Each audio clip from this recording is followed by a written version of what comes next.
Hi Seema ji, so nice to have you with us. Thank you so much. How are you and what have you been doing during the lockdown? Same जो सबके साथ हो रहा है वही हमारे साथ हो रहा है। बस बैठ रहे हैं, खा रहे हैं, सो रहे हैं, अच्छी किताबें पढ़ रहे हैं, अच्छी फिल्म देख रहे हैं और अच्छी-अच्छी बातें कर रहे हैं एक-दूसरे से फ़ोन पे। और ऐसे इंटरव्यू करने के नए तरीके सीख रहे हैं। बिल्कुल, एकदम नया, एकदम सब कुछ ऐसा ही हो रहा है। आजकल तो मीडिया बिल्कुल और भी ज़्यादा मुझे लगता है एक्टिव हो गई है। सीमा जी, मैंने आपका शॉर्ट फिल्म देखा, जी, Royal Stag Barrel Select, large short films, everything is fine. बहुत जी, ही खूबसूरत, बहुत ही पॉइग्नेंट फिल्म जिसको कहते हैं।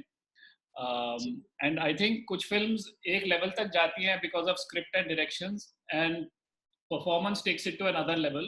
And I think your performance in that film took the film to a completely different level.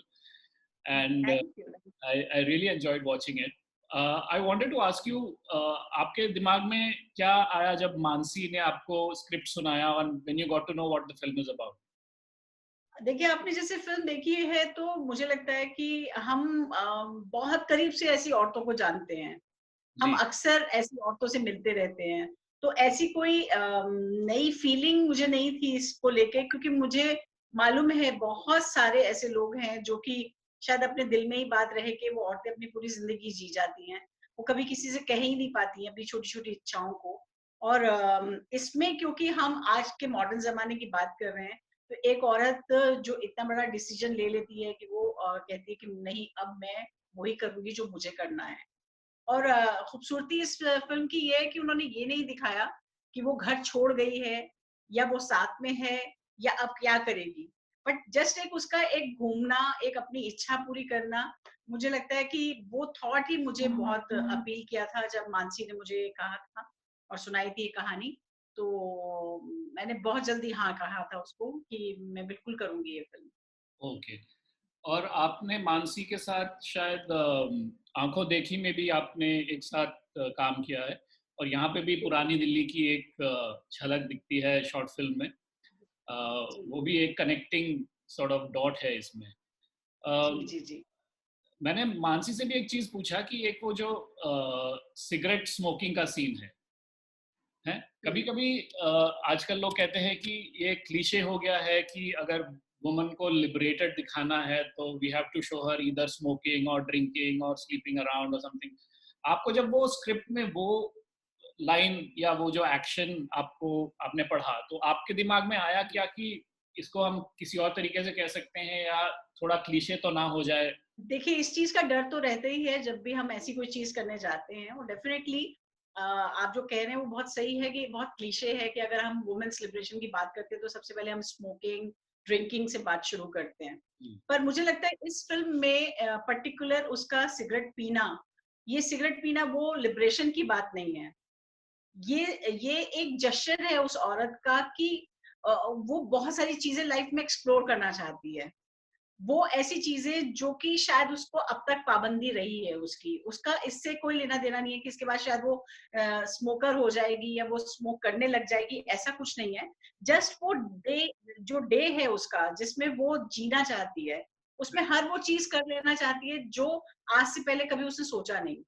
आज से पहले उसने कभी अकेले बोटिंग के लिए नहीं सोचा, तो आज से पहले उसने कभी सिगरेट के बारे में नहीं सोचा।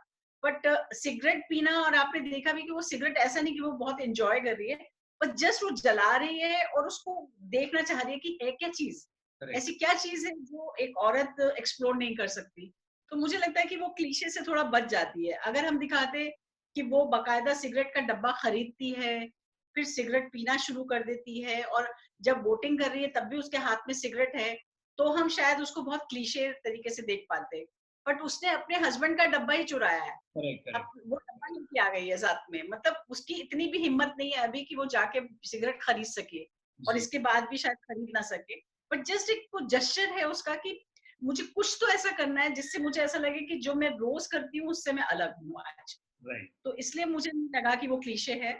सीमा ji, I wanted to ask you कि आपके जो मदर के रोल्स हैं, जी। Starting from maybe Ankhon Dekhi and Dum Laga Ke all the way to Shubh Mangal Saavdhan, how do you make sure that each role is separate and people see you in a different way, because आपका हर role में we are not reminded of the previous role that you did, and it's really remarkable that you can keep playing that role, but give it a different tone and a different kind of texture and a color. So what do you do?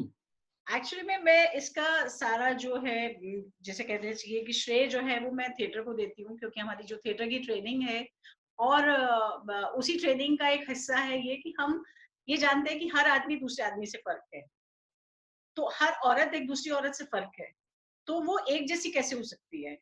मैं और आप एक दूसरे से अगर बात करें अपनी अपनी माँ को लेकर, तो उनकी कुछ चीजें कॉमन जरूर होंगी, उनके कुछ जेस्चर कॉमन जरूर होंगे, उनकी बातचीत कुछ कॉमन होगी, मगर फिर भी वो दो अलग पर्सनैलिटी होंगी। तो मुझे लगता है एज एन एक्टर मेरा भी फर्ज बनता है कि जब मैं हर एक में चाहे माँ की सेम प्रॉब्लम को भी हम क्यों ना ड्रामेटाइज करें, उसके बावजूद भी वो शख्सियत तो अलग होगी, उसकी एजुकेशन अलग होगी, उसका बैकग्राउंड अलग है, उसकी सोच अलग है, वो किस सर्कमस्टांसेस में आज बड़ी हुई है, कैसे उसकी शादी हुई है, वो सारी चीजें तमाम चीजें अगर हम इकट्ठी करके कोई कहानी बनाते हैं तो हम एक दूसरे से अलग हो जाते हैं। तो मुझे लगता है कि हर फिल्म में माँ को करने से पहले मैंने उसके बारे में काफी कुछ सोचा कि ये अब कहाँ की है, एक यूपी की है तो एक कानपुर में ही है, तो लखनऊ में और कानपुर में क्या फर्क हो जाएगा, और अगर हरिद्वार की है तो हरिद्वार में क्या फर्क हो जाएगा। तो शायद उस सिटी को लेकर समझते हुए मैंने उसको थोड़ा सा अलग करने की कोशिश की है, और मुझे अच्छा लग रहा है कि आप लोगों को पसंद आ रहा है। Thank you so much. लोगों को तो बहुत बहुत पसंद आ रहा है, specially the new generation.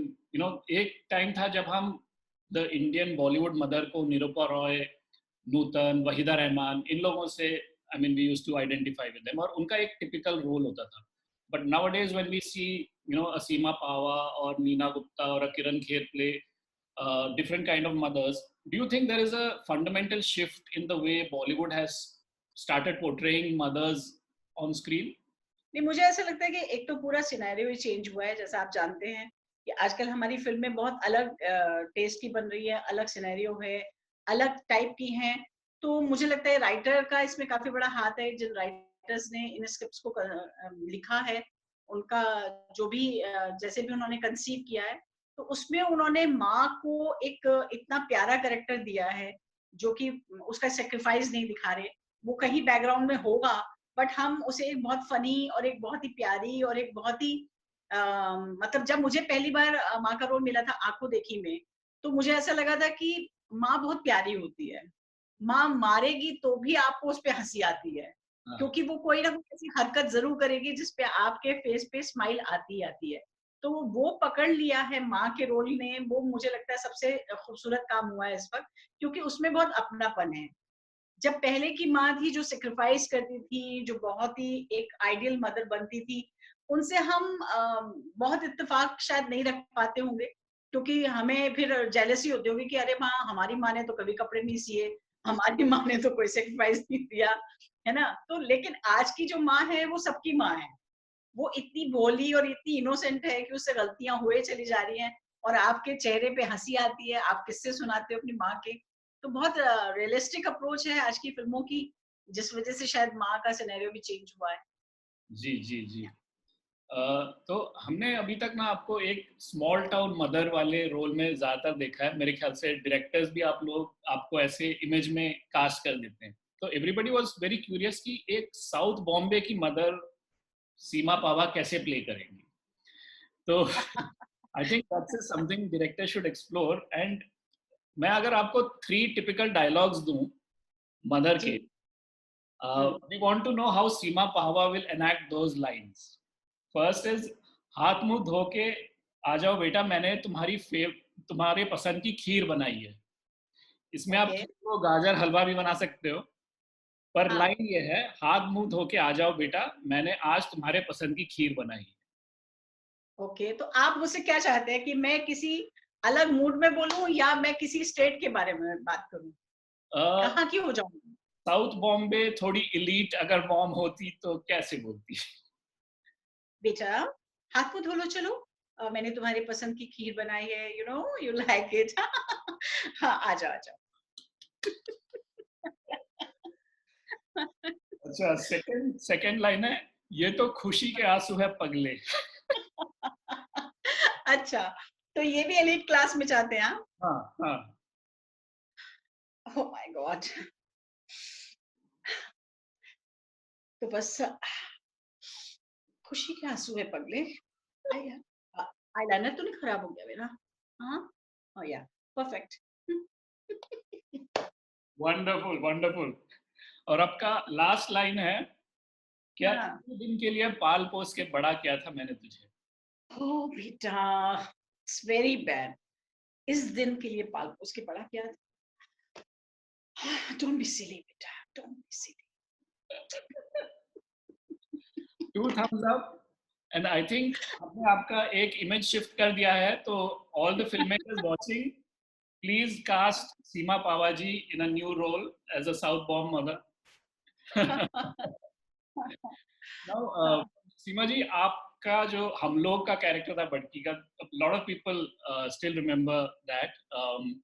Now they are rerunning Ramayan Mahabharat on Doordarshan. We all would want हम लोग also to start playing. What are your views? Would you like to see हम लोग back on दूरदर्शन? हाँ, बिल्कुल मैं चाहूँगी और मैं इसलिए भी चाहूँगी कि उस तरह की चीज़ों में उस तरह की जो कहानियाँ उस वक़्त में बनी हैं, जो उसकी सच्चाई है ना, जो उसकी ऑनेस्टी है, वो मुझे लगता है लोगों तक ज़रूर पहुँचनी चाहिए कि इतनी बड़ी कहानी, इतनी खूबसूरती से, इतने सिंपल तरीके से या परफ़ॉर्मेंसेज़ को ले लो या डायरेक्शन को ले लो या जिस तरह से वो शूट हुआ है, वो फ़र्क नहीं पड़ता है कि आपने कैसा शूट किया है, आपने कितने शॉट लिए हैं, आपने क्या-क्या टेक्नोलॉजी को कितना आपने अवेल किया है, वो ज़रूरी नहीं है, ज़रूरी है कंटेंट। आप देखिए ना, हम लोग जैसे सीरियल का आज तक पॉपुलर होना या आज तक लोगों के दिल में बैठना, उसकी कहानी है। तो मैं चाहूँगी कि बिल्कुल चाहूँगी, लेकिन अफ़सोस की बात ये है, जितना हमें पता है कि हम लोग का कोई रिकॉर्ड हमारे हिंदुस्तान में नहीं है, क्योंकि वो हिंदुस्तान का सबसे पहला सोप ओपेरा है, मगर उसके कोई एपिसोड हमारे दूरदर्शन पे, हमारे प्राइवेट चैनल्स पे किसी के पास नहीं है। उसका कोई रिकॉर्ड नहीं है। सीमा बाजी, I also wanted to ask, जैसे मदर का एक रोल चेंज हुआ होता देखा हमने, वैसे जी। if you, I mean when we look at Netflix पे shows, we see 45-year-old, 50-year-old women पे based shows, इधर फ्रेंड्स टुगेदर, वो अपना लाइफ एक्सप्लोर कर रहे हैं, बट फुल शोज जहाँ पे मेन लीड जो है are older women. Somewhere I think we still have not reached that place in Bollywood where we are saying that okay, this kind of content will run. और एक थोड़ी सी discussion इस बात पे लास्ट ईयर हुई थी, जब वो फिल्म आई थी तापसी पन्नू और भूमि की, और लोगों ने कहा था कि when you can actually ask older women to act in these roles, Saand Ki आंख, why are we putting prosthetic and making 20-year-old or 30-year-old girls into 60-70-year-old girls? What is your take? आपकी क्या राय है इस पूरी इशू पे? देखिए, सबसे पहली बात तो यही है कि बड़े अफ़सोस की बात है कि जो एक्टर एक होता है, उसको तैयार होने में बहुत साल लग जाते हैं। वो सीनियर इसलिए हो जाता है क्योंकि उसने बहुत साल की जर्नी की होती है, बहुत कुछ सीखा होता है उसने, और इस उम्र में आके जब वो किसी भी अच्छे रोल के लिए करने के लिए तैयार है, तब उसे चांस ना मिले। तो ये बहुत दुःख की बात है और इसका अफ़सोस काफ़ी सारी एक्ट्रेसेस को हुआ भी। पर मेरा ऐसा मानना था कि देखिए, एक डायरेक्टर है, उसका ये कॉन्सेप्ट है, वो शायद एक चैलेंज लेना चाहता था कि यंग लड़कियों से ये रोल कराया जाए, वो कैसा करेंगी, और शायद उन एक्ट्रेसेस के लिए भी ऐसा था कि वो नया चैलेंज लेना चाहती थी। तो जो भी इन्होंने किया, डायरेक्टर और एक्ट्रेस ने मिलके, या उनके प्रोड्यूसर का ये डिसीजन रहा होगा कि नहीं, हम यूथ को मौका देते हैं, वो डिसीजन उनका अपना पर्सनल था, किसी को हम कुछ कह नहीं सकते हैं।